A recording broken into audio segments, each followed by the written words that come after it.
Посадила в огірочки 4 рядочки, не бачила миленького вже 4 рочки.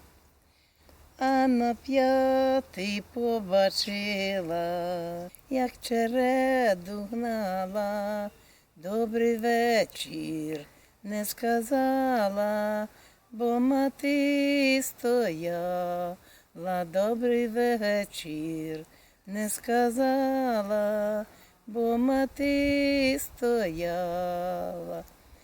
мати стояла, а батько дивився, не сказала, добрий вечір, щоби не сварився, не сказала, добрий вечір, щоби не сварився.